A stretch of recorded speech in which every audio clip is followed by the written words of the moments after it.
This edition of the Impact Podcast is brought to you by ERI. ERI has a mission to protect people, the planet, and your privacy, and is the largest fully integrated IT and electronics asset disposition provider and cybersecurity-focused hardware destruction company in the United States, and maybe even the world.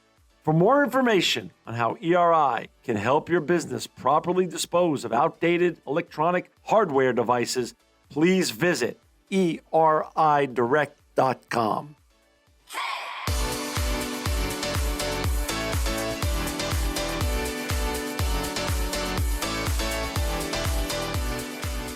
Welcome to another edition of the Impact Podcast. This is a super duper special edition because we're so honored to have with us today a fellow New Jersey native, Eric LeGrand. Welcome to the Impact Podcast, Eric. Hey, John, thank you for having me on. I appreciate it. You know, Eric, you grew up in a part that I'm really familiar with, Woodbridge, New Jersey. I want you to share your fascinating youth and growing up in New Jersey, your love for football, what happened along the way, and how you even got here today. Hey, you know, growing up in here in New Jersey, in Woodbridge, New Jersey, a small town called Avenel, I grew up in a very diverse area.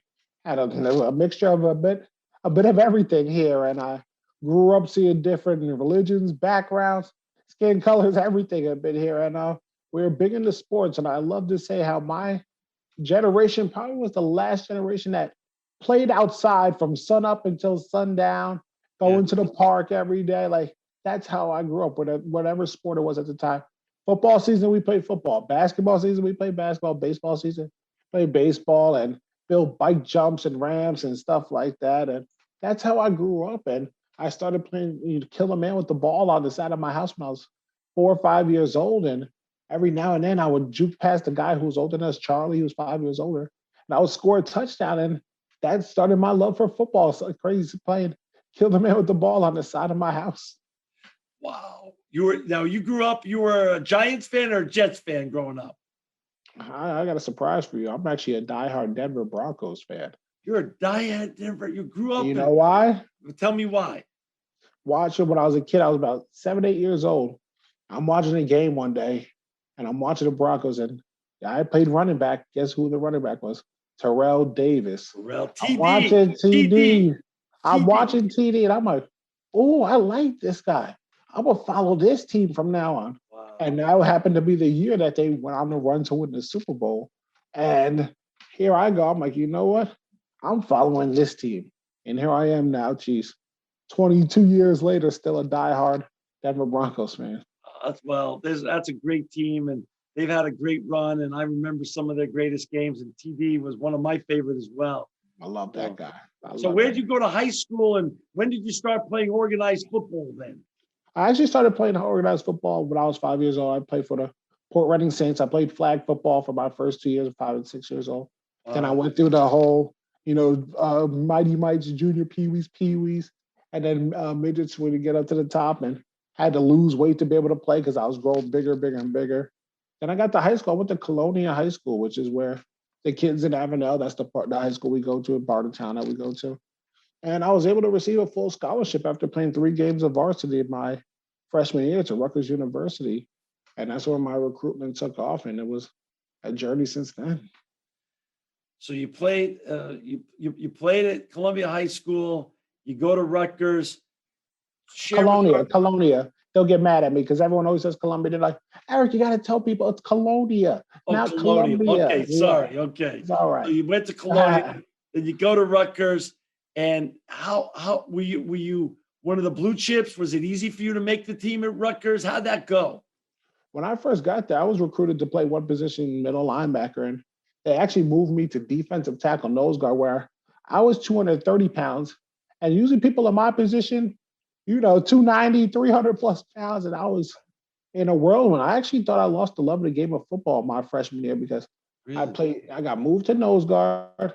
Then our second string defensive end got hurt. I moved to defensive end. Middle of the year, our fullbacks aren't producing. I get moved to offense on fullback. Then back to defensive end after 2 weeks, and then back to nose guard. And I was all up in the air. I'm like, why am I doing this? What is the plan here? Do I love the game of football anymore? And I actually had a meeting with Coach Shiano, who was my coach. And I said, Coach, what's going on here? And he said, listen, Eric, I trusted you to get the job done in each one of those roles. I would never put you out there if I didn't think that you can get the job done. And you're going to learn along this journey. Love is sacrifice. Sometimes you're going to have to sacrifice for the things that you love. And you realize sometimes your plan isn't always the best plan. And you have to trust in us to guide you in that right direction. And that changed my whole perspective on the way I looked at it after that. Isn't that's such a great perspective, Eric? And isn't that like when people say coaching doesn't matter? When you hear the backstories like that, coaching matters more than almost anything, right? It sure does, because I'm in the moment. I'm sitting there thinking in my head, what is going on here? And then I go up there and have a meeting with him, and he tells me, I would not have put you out there if I didn't trust you to get the job done. And I'm sitting there like, whoa, like this one totally different than what I was expecting. Like he could have threw anybody out there, but he trusted me in every single one of those roles to get the job done. That's tremendous. That's just tremendous. So now you're playing on. So now you move to your next year, your sophomore year. Mm-hmm. And was that the year that the tragic event happened? No, it's actually my junior year, but now my sophomore year, I bulk up to 260. I'm like, all right, coach might have been right here. Like, I'm actually, starting to fit in as I'm growing now. I'm 18 years old. I'm turning 19. Like, actually, coach might have been right here. I'm gaining weight, getting stronger, getting faster, things of that nature. And I had a great season. We went to a bowl game that year. We played in I believe it was the St. Petersburg Bowl down in Tampa versus UCF. The year before that, we were in the Papa John's Bowl versus Russell Wilson and NC State at the time. So it was going really well for me. I had a great career. And then the junior year comes on my injury. We're midway through the season. And what actually walk us through what happened for people that don't know your story. Mm-hmm. Talk about that day in the fourth quarter at MetLife Stadium. We played at MetLife Stadium versus the Army Black Knights. The stadium had just opened up the year before, so you're playing in a brand new NFL stadium at the Meadowlands. As you know, John, from Jersey, that's a big thing here. That's a big deal. For a college program, because it's a dream where you want to get to. Right. So you're playing in front of everybody there. It's a national TV game, and we had just tied the game up 17-17 in the fourth quarter. 5 minutes left. I'm on kickoff. I'm running down the field. I was facing a double team that game, which means two guys came to block me. But on that particular kickoff, I was able to split right through them. And I had a good 30, 40-yard head start down, like Malcolm Brown, who I was going to make the tackle on. And I said to myself, do I want to use my head or do I want to use my shoulder? Because this is going to be a big collision. I said, you know what? Let me use my shoulder and keep my head out of it because it's going to be a big play. Right. My teammate got down there about a half a second before I did, and he dove at Malcolm's legs. He tripped him up. And when he tripped him up, his body twirled in the air. I put my head down thinking it wasn't going to be an tackle at all. Crown of my head goes right into the back of his shoulder blade. And next thing you know, I'm laying on the ground motionless. And the last thing I felt was my heels hitting the ground after my body went stiff. And you had a C3, C4 injury in your spinal cord? Yeah, I remember the trainers come out to me, Eric, is it your head or your neck? And at the time I said, I can't breathe. They go, can you feel this? Can you feel that? And I said, I can't breathe. Coach Shiano comes out down and looks at me, goes, E, you have to start praying right now. And honestly, John, when he said that to me, I'm like, I can't move. I can't breathe. I think my life is it's over right now. And my coach is telling me to pray. I started praying for gasp of air, all this stuff. But at one point I said, God, just take me at ease. And as nothing happened, I went back to panicking, and they lift me up onto the board, and I went to give a thumbs up to the crowd and nothing happened. But I'm on the way to the hospital just thinking I have a full body sting. I was going to be okay. And come to find out, they told my mom that night, your son has fractured his C3, C4 vertebrae. He'll be paralyzed from the neck down for the rest of his life. He'll never walk again, never breathe on his own, never eat solid food. And we're hoping he's strong enough to make it through the surgery. Wow. Yeah. And do you have brothers and sisters? I had a sister that was right there on the field with my mom at the time. And it's funny, for that game, so we were allowed, it's a funny story, we were allowed 4 tickets for our allotment for each home game. But usually when the kids from Florida or PA or out of state, their parents aren't coming, so you use their tickets. That game, I had 25 tickets. So I had my mom, dad, aunts, uncles, the local pizzeria, Rocco's family came out. Like, I had everybody, my neighbors, my coach when I was in Pop Warner.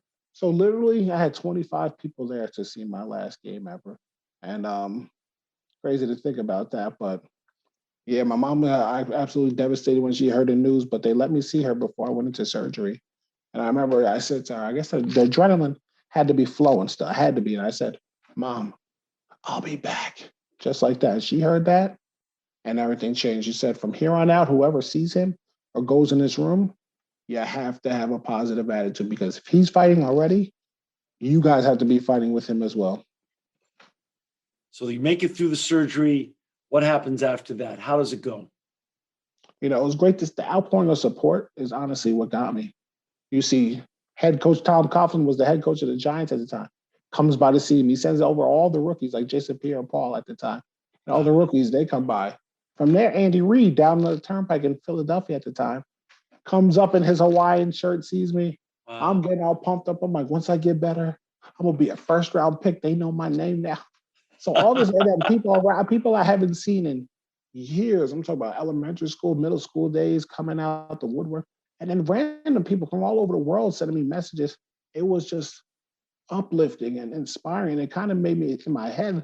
I've always been the type of person. If you're looking to me for something or relying on me, I have to get the job done. That's my responsibility. And when I saw all of this happen, I said, you know what? It's my job to get the job done here, even though I had dark times and I was scared and I was nervous. But I always stayed focused. This is my job now to inspire people and get yourself better because so many people are looking up to you.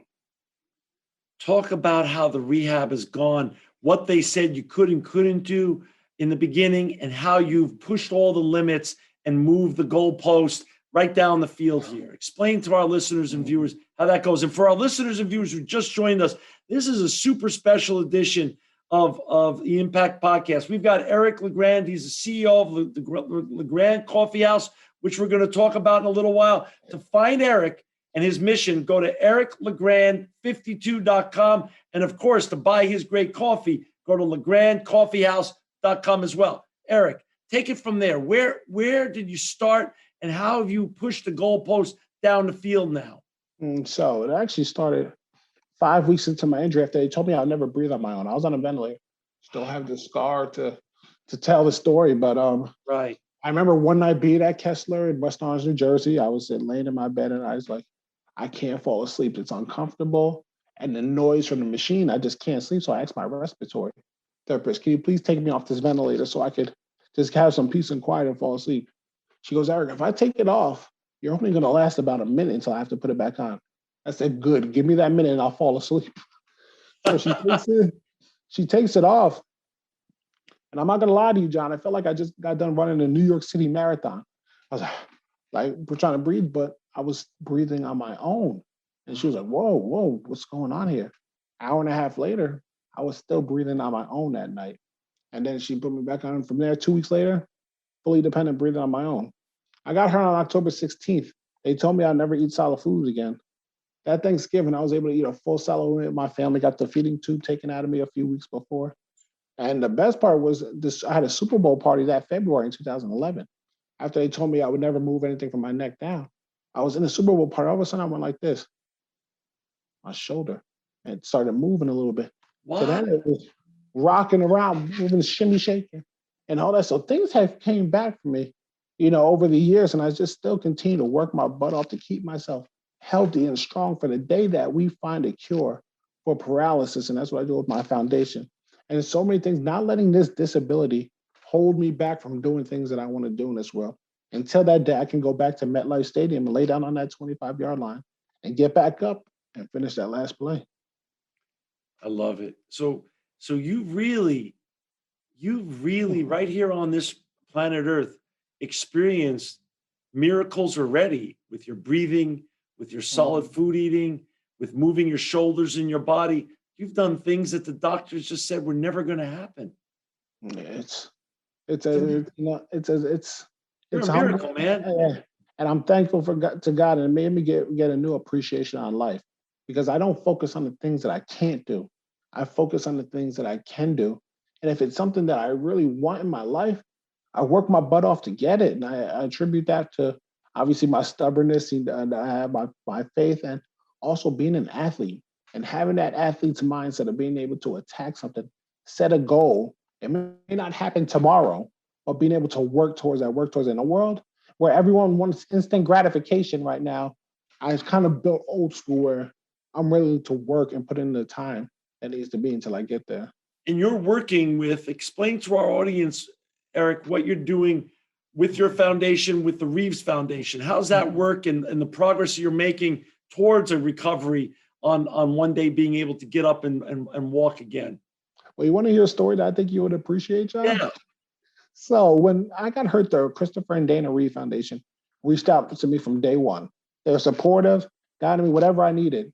So finally, around probably the beginning of 2012, yeah, 2012, 2000, no, end of 2012, beginning of 2013, people were asking me, Eric, how can we help? What can we do? Like, how can we still support you? And I was like, Mom, I think it's time to finally, form a foundation and, let's get into, help find a cure for paralysis. And I'm like, Mom, the Reed Foundation, they've been there since day one. Why don't we have a meeting with them? She goes, that'll be awesome. I remember I said, Mom, but who's Christopher and Dana Reeve?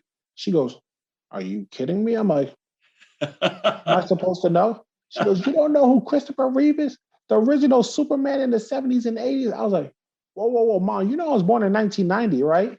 And she was like, and then she goes, you're killing me right now. So after that, I said, I did my research and I was like, whoa, probably should know who that is. But we formed, we formed Team LeGrand of the Christopher Dana Reeve Foundation. We launched in the fall of 2013. I'm proud to say, since our inception, we have raised over $2 million for spinal cord injury research. We have our big event that we have coming up, our 11th annual Walk to Believe on June 12th. That's just going to be absolutely amazing. And it's a 5K that's taking place worldwide. Wherever you are, you can participate. So I'm very excited to see how we continue to raise $2 funds. million. Most importantly, raise awareness for people with disabilities. Let's before we get talking about you as an entrepreneur, talk about raising awareness with people for disabilities. The numbers that I've read when I was preparing for this interview is somewhere like there's 61 million people in America that have disabilities. Is that close to reality, Eric? Yeah, it truly is with some sort of disability, whether it's a spinal cord, a spina bifida, ALS, whatever type of disability is, amputees. There's some sort of disability. And I feel like a lot of times people get uncomfortable when they see somebody different. And I was taught a valuable lesson when I was at Rutgers from our coach Shiano. From Coach Shiano, always just say, you got to learn to be comfortable being uncomfortable. Things aren't always easy. They're not always going to be black and white for you. You got to be comfortable being uncomfortable. And here I am now, someone who has lived his life in a wheelchair for 10 and a half years. I understand that and I accept it. And I try to educate people. Yes, I may look different than you right now or move differently than you, but that doesn't mean that I'm not a human being and I don't have feelings or needs. And I try to always educate people on be genuine, ask questions. Don't look at somebody, they look at you, and then you turn your head, or you walk away, or you just try to avoid them, or you just sit there and stare at them because you don't know what to say. Ask questions. Don't be shy, but the most important part about it is be genuine about it. Don't be rude. Try to see if there's somebody else, because you know what? You may have a conversation with somebody that looks different to you or some sort of disability that may change your life forever. You never know where a conversation may lead. That's so well said. And there's so much to that. The 61 million people also obviously include, like you said, people that are paralyzed, deaf people that are missing limbs or blind. And somehow they're some of, like you said, they're pushed aside and become invisible. And it's just your issue of and Coach Shiano's thought process and what you just said. You have to learn to be comfortable being uncomfortable. That goes for that's a lesson, that's a life lesson that all of us have to absorb and actually practice more and more. But when it comes to disabled people, why have we been so like you said, shame on us for being uncomfortable, that just because we all don't look like each other or act like each other or have the same skill sets of each other, we don't also love one another and respect what the other one brings to the table.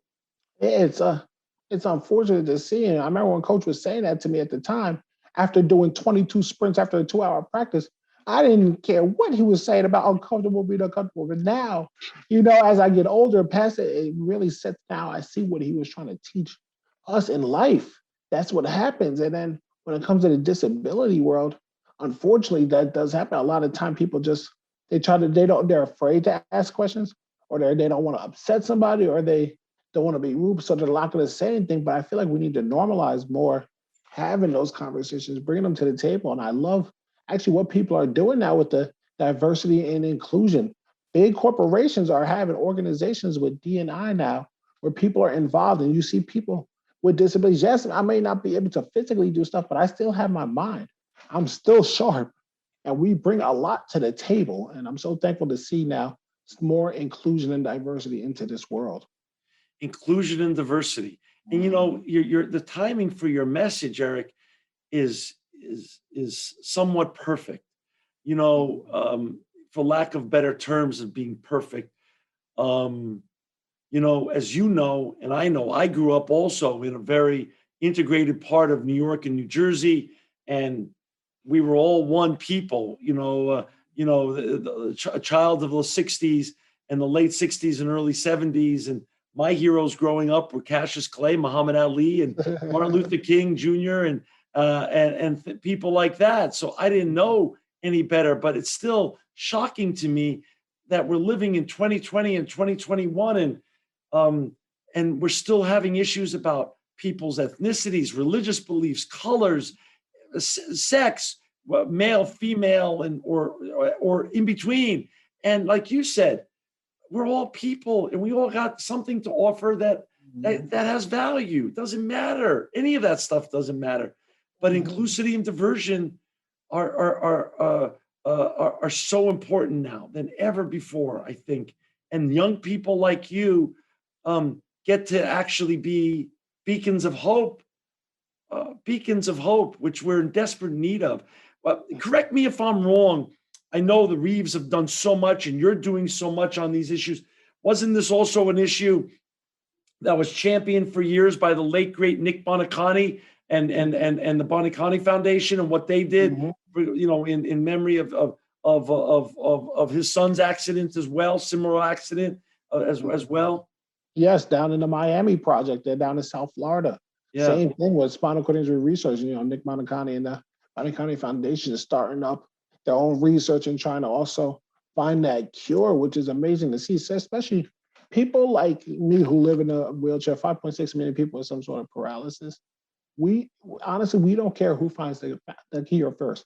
The Reeve Foundation, Bonicani Foundation. Doesn't matter. It doesn't matter to us. We want, like Christopher Reeve said, a world of empty wheelchairs.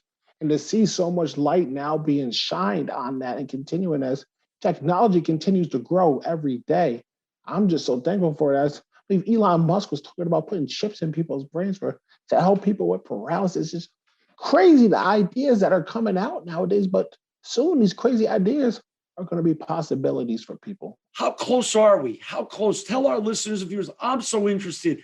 Is this something that's going to happen in your lifetime? Is it even possible to happen in my lifetime, even though I'm much older than you? What do you foresee here?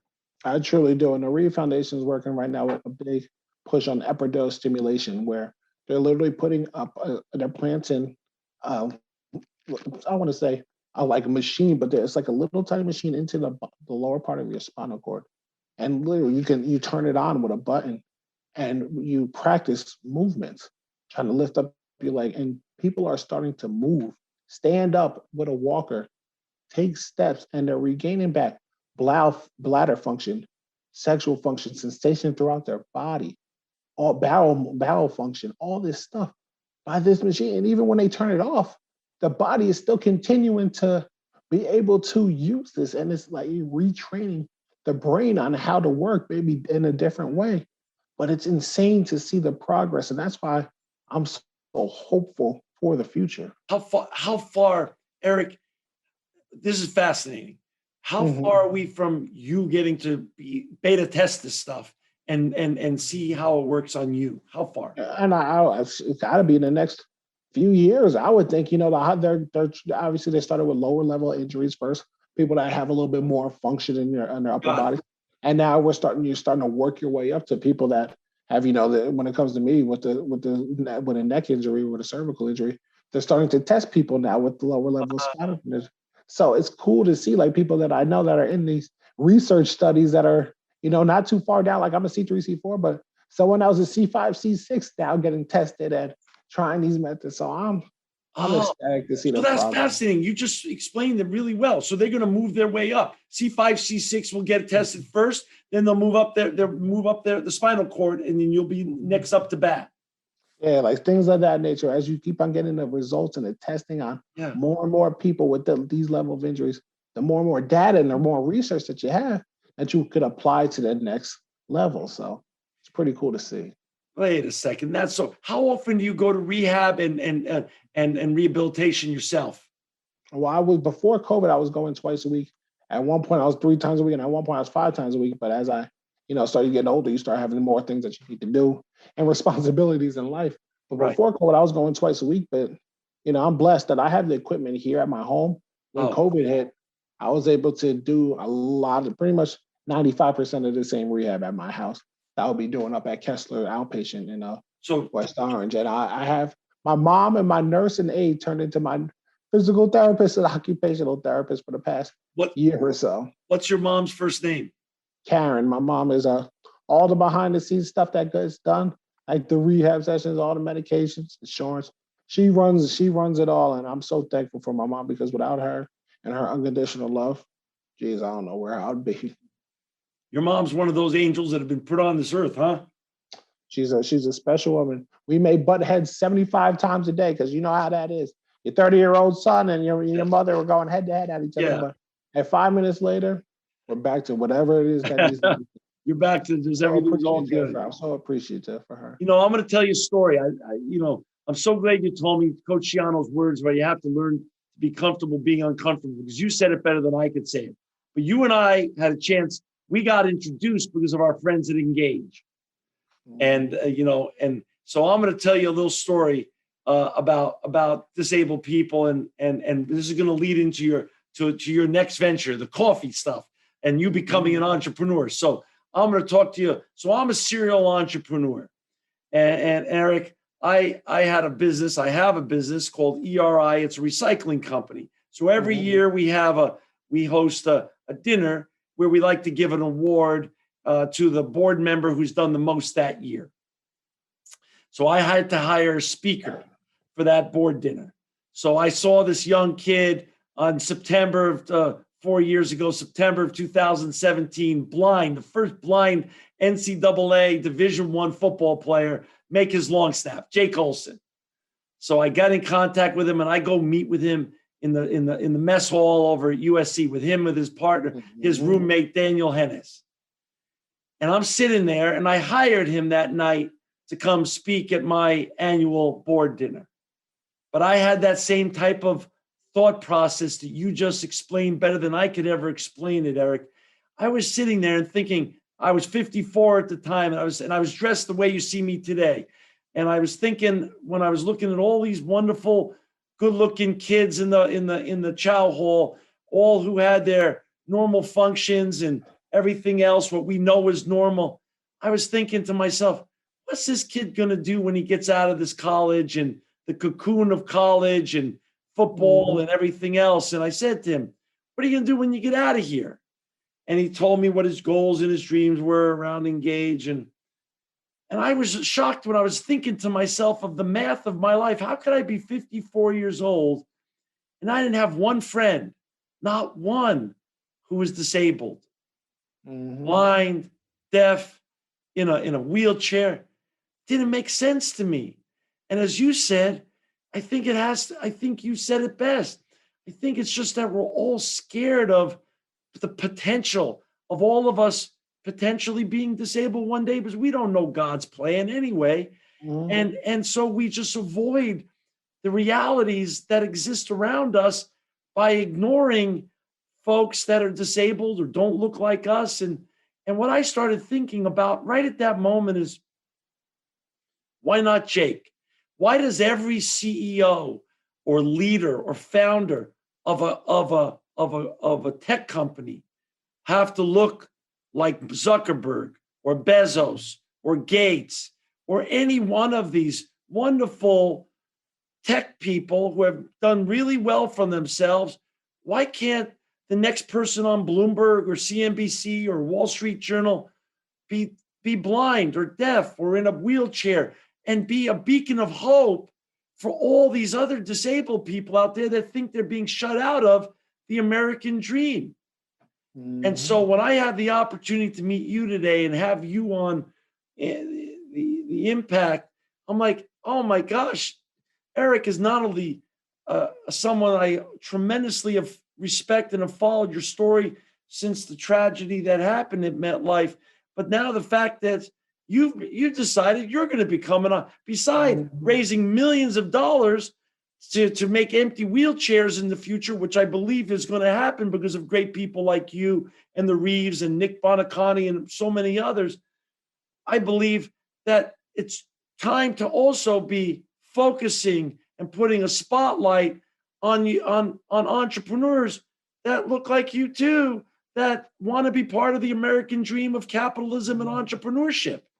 So Absolutely. I appreciate that story actually so much, John. The way that you just expressed that honestly touched my heart because like you said, you go to meet with Jake and then all of a sudden you leave and you're like, wow, can't believe I don't have a friend really that looks like him. But now I do, and it's opened my eyes up to a whole new world, and it makes you start thinking differently. And the same with me when I was stuck in my little bubble at Rutgers, as you said, the cocoon around college. Once you get out of there, and now I do look different. It just exposed me to so much more. Even when my time in inpatient for 5 months, I'm like, wow, there is a life outside of here where people are going through so much. And so I said, I'm not going to let this hold me back. And that's how I create, obviously besides my speaking career and speaking engagements, I launched now LeGrand Coffee House, where I have my own unique twist to it that I'm going with our brand. And I'm just so thankful. Like I said, I'm like, you know what? I got great people around me. I have the ability. I have in my mind. I'm going to execute this and make this happen. I'm not going to let anything hold me back. when did you come up with the concept? What was your inspiration, and how's it been going since you launched? I have actually a very funny way I came up with the concept because it was the typical millennial now group text messages, pictures and stuff sent to group messages of my friends from my hometown, sending their cups of coffee all last summer and every day. Oh, I got this today. Oh, I got that today. And then I drink my coffee black. Oh, you're putting too much milk in it. Oh, I like mine like this. Every single day, all summer long.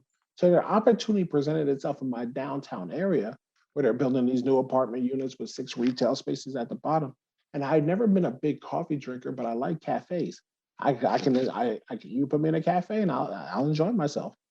So I said, you know what? Why not have my own cafe? But if I'm gonna have my own cafe, especially with coffee, I want to try it. I gotta try it. I tried it in my first cup of coffee in August of 2020, and I said, whoa, what have I been missing out on? This stuff is good. And it led me to like, you know what, Eric, if you're gonna make this a full business plan, you gotta do it the right way. I hired a business advisor from Bellissimo Advisors in Portland.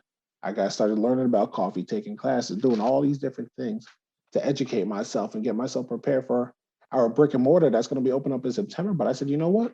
I want to bring my brand national.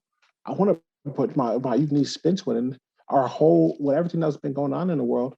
I want to show we want to bring unity to the community with a daily cup of belief. That's our motto. And I launched our online store on January 12th. And we're 4.5 months into business. I'm proud to say we have sold to all 50 states so far. And business has been great. Worked stadium deals, working on the wholesale side. It's been amazing because you know what? I wanted something that people want and need every day. Yes, a t-shirt is great, but people wear a t-shirt, and they'll wash it, and they'll wear them maybe every few weeks. Coffee? People need coffee every day. So I'm giving them that daily reminder of bringing unity to the community with a daily cup of belief and be the absolute best you can be in attacking your goals every single day. I want to ask you some more questions about that. For those who just joined us, this is a super special edition of the Impact Podcast. We've got Eric LeGrand. He's the CEO of LeGrand Coffee House, but more important, he's a beacon of hope for those who are disabled, who want to create empty wheelchairs around the world, raised over $2 million with the Reeves Foundation. Eric, and you can find Eric at ericlegrand52.com and at legrandcoffeehouse.com. Eric, talk about the beginning. How, besides getting educated and bring on these great specialists to help you learn, how did you write a business plan and raise the money and put together the whole thing to make this not only online store a reality, but also make the make the bricks and mortar a reality as well? So after hiring Bellissimo Coffee Advisors, they helped me go through a whole business plan. They've been doing this for 25 plus years. So they know what it all entails when it comes to writing up a business plan for your coffee shop. You're giving, what you're trying to build. It's right next to a train station in the area. Boom, we put it together, we write up our business plan. And I did have some investors coming in that, it's not, I needed them, but I wanted them. I did close family and close friends because I need to take care of the people that have been taking care of me for so long as well. And then you get a little bit of a loan to pay for some of the stuff. And boom, like I said, and in the meantime, I launched our online store so we can have direct to consumer to build up some of the profits too. And that I'll use, going forward to build a brick and mortar. So started off with the online store, get that going for 9 months before we even open up shop with our brick and mortar. Perfect. And the brick and mortar opens in September. Yep, we're open. I'm looking to the beginning to the middle of September right now. Obviously everything happens with construction and right goes with that, but we're looking right now September. And tell our listeners, and let me ask you the first question anyone asks a new entrepreneur: are you making a profit yet? We are making profit. I'm sorry. The only time we weren't making a profit, probably the first month. After that, first month is nothing. Exactly. That's huge. Exactly. We're already making profit. We're seeing green. The red in the bank account is gone away now. When I'm looking like, geez, when is this going to turn green? So that has been great, and it's been, like I said, being able to share our message to all 50 states so far without even having our store opened up. Doing a stadium deal at Rutgers where we'll be selling coffee for all the fall games, and we got a lot of stuff on the horizon in the future. A lot of plans, believe me.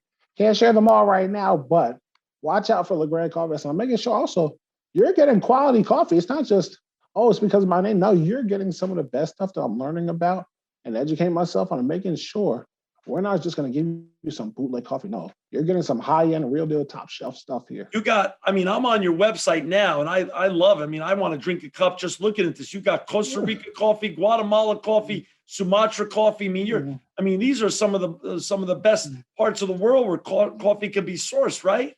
Absolutely. And they're all single origin too. So that means they come from one area of that country where they're not being blended and stuff like that. People like to blend their coffee and get a good taste, but we're getting single origin. So that means you're getting the most quality taste of that coffee bean. And don't worry, we got some more stuff. Our next roast will be coming out on July 5th. Look at that. I didn't even tell anybody else that's your first. You're getting to hear first. July 5th, we got another one. I can't tell you what it is, but we're going to be introducing another roast on July 5th. All right. So I want to know, what's your favorite? So when you wake up in the morning, what does your mom drink? What kind of coffee, and what do you drink? So my mom and I, in the beginning, I was heavy on the Costa Rican. It was the first one I tried. First one I sampled that, I said, you know what? I like this a lot. I like, this was my coffee. But then I started to switch over to the Guatemalan. And I don't know what it's been. I guess the more coffee that I've been drinking now, the Guatemalan just hits my taste buds a little bit more. It's got that dark chocolate mixture with it, with some of the grapefruit tones. And I don't know what it is, but I thoroughly enjoyed it. And people are like, how do you drink your coffee? What do you put in it and all this and stuff? And I'm like, well, now that I'm a coffee connoisseur now, I try to mix. I drink it black sometimes, mix it with a half and half sometimes. I'm feeling froggy. I get this, a cold brew, mixing all the fruity stuff, all that good stuff in there, so throw it in there and just enjoy it. Good for you. Listen, I'm, how can our viewers and our listeners order coffee from you and support all the great things you're doing? You can go right to our website, legrandcoffeehouse.com. That's LEGRAND coffeehouse.com, and try some of our coffee. Like I said, I know I'm the CEO, founder, and all this, but I would not steer you wrong. Once you taste it, you're gonna be like, whoa. I Whoa, always this love. is actually some really good stuff. I want okay, LeGrandCoffeehouse.com. So you have all the coffees available. Also, do you have that nice LeGrand Coffee House T-shirt available also there? There's coffee. See, I'm giving you all the tips. Coffee House T-shirts will be dropping on June 15th. June 15th. That's one of. What's the vision? Tell me. So when I have you back on Impact, you're always invited back here, Eric, whenever you want to promote anything you're doing, obviously. But 2-3 years from now, I have you back on. You're gonna tell me, John, I got these many stores now across the United States. Give me a number. Like how many are you gonna have? I don't know. How about we say, let's go. Let's go 5 years, and we'll go with my number for college, 52. Have us all throughout New Jersey, and then throughout the nation. That makes so much sense. 10 a year is very doable. That's very reasonable. I think so. As the way that we're growing right now, I believe so too. As we really get flourishing and things start to really hit off in the deals that we're doing, I think it's actually doable as well. This is awesome. I'm going to buy some of you. My wife's a big coffee drinker. I love coffee as well. Can your coffees also be made into an espresso as well? Absolutely. You can definitely make it into espresso. That's why can't wait to actually get our coffee shops up and running where we can really have all the fun with the lattes, espressos. Even throw some. We're going to work with our teas as well in there, some smoothies. So all right now we have just the online stuff, but I can't wait to get the store up and running because you know what I'm saying to a lot of my baristas. I'm like, listen, guys, this is my first time trying a pumpkin spice latte or peppermint mocha. So guess what? You got to impress the boss. I got to be happy with it. So I can't wait to mess with my baristas when I hire them and put them up to see if they're up to the challenge. Good. What's the plan? Once you get it going, will you go down there every day and you'll be part? I plan on I probably won't be there in the early mornings because we got to open up early because we're right by the train station. But I'll be there every day. I got my office in there that's going to be built in stuff. So I plan on being a part of this and learning as much as I can. I always tell people I'm willing to learn. I do not know everything. This is my first go around, but best believe I'm absorbing everything like a sponge and writing it down and getting ready for when I say LCH to the moon when we start exploding. Do you say it's by a train station? Is it by the Woodbridge a path station? Literally five steps away from the Woodbridge train station, direct to New York City. Oh, so that's going to be like you said. You worked with the Bellissimo folks, the experts. So you got traffic every day coming in and out. 232 apartment units going above our retail spot. So yeah, John.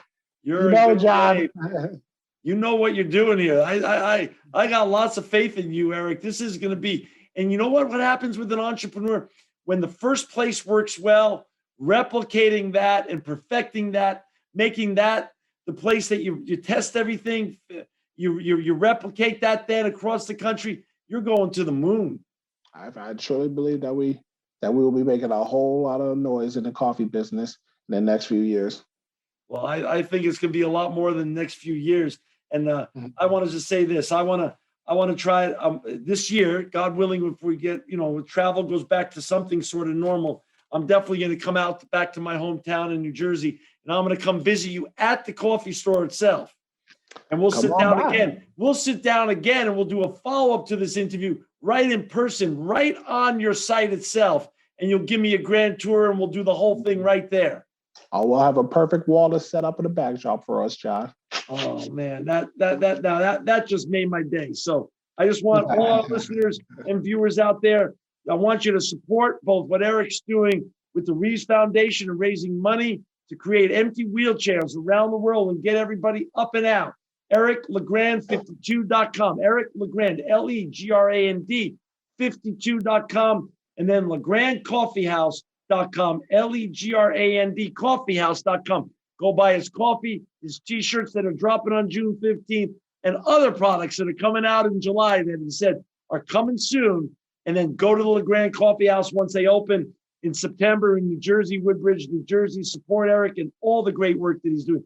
Eric, I just wish you blessings in every way, man. You are a beacon of hope, not only in terms of disabled people and shining a great light of hope of what the future looks like, but also as an entrepreneur that is going to break through and be a beacon of hope like Jake Olson is for all the people, 61 million people that have been historically ignored, but now are going to know that they could also be part of the American dream, just like you're doing as well. Thank you so much for having me on it. I really appreciated this conversation. We got to dive into so much, and I'm so thankful for the time and being able to share my story with everyone listening today. I'm truly am thankful.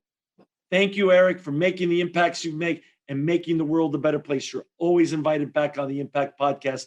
Blessings, and I can't wait to meet you in person and give you a hug over at your new coffee shop in New Jersey in September. It's going to be special, John. I can't wait to have you out. This edition of the Impact Podcast is brought to you by Engage. Engage is a digital booking platform revolutionizing the talent booking industry. With thousands of athletes, celebrities, entrepreneurs, and business leaders, Engage is the go-to spot for booking talent for speeches, custom experiences, live streams, and much more. For more information on Engage or to book talent today, visit letsengage.com.